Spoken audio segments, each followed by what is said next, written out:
ఇది మనకి యూట్రస్ అనమాట. ఇట్లా ఉంటుంది యూట్రస్. ఇవి 2 ఫెలోపియన్ ట్యూబ్స్, ఇవి 2 ఓవరీస్ అనమాట. ఓవరీస్లో మనకి ఎగ్స్ అనేటివి ఉంటాయి అండ్ ఎగ్ ఈ ట్యూబ్లోకి విడుదల అవుతుంది. తర్వాత హస్బెండ్ వైఫ్ ట్రై చేసినప్పుడు స్పర్మ్స్ ఇక్కడి నుంచి వెళ్ళి ఈ యూట్రస్లోనే మనకు బేబీ అనేది తయారవుతుంది.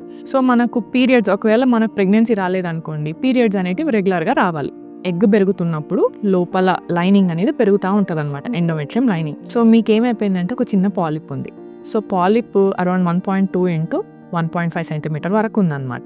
సో ఇక్కడ చూసారు కదా, ఇక్కడ మధ్యలో చిన్న చిన్న గ్రేప్స్ లాగా ఉన్నాయి. ఇవి పాలిప్స్ అనమాట, ఎండోమెట్రియం పాలిప్ అని అంటాం. ఓకే అండి. సో పాలిప్స్ అనేటివి ఎందుకు వస్తాయి అంటే జనరల్ మ్యూకోజల్ థిక్కెనింగ్ అనమాట.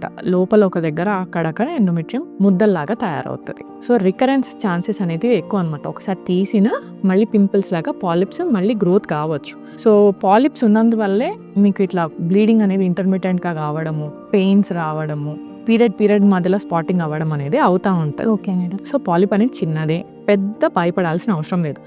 రికరెంట్ పాలిప్స్ వస్తేనే మనము కంపల్సరీ బయాప్సీ చేయాలి. సో ఫస్ట్ ఇప్పుడు మనకు పాలిప్ సైజ్ పెద్దగా ఉంది, మోర్ దాన్ 1.5 సెంటీమీటర్ ఉంది. ప్లస్ మీకు సిమ్టమ్స్ ఉన్నాయి కాబట్టి హిస్టోస్కోపీ గైడెడ్ రిసెక్షన్ చేయడం అనేది అవసరం అనమాట. పాలిపెక్టమీ చేయాలి.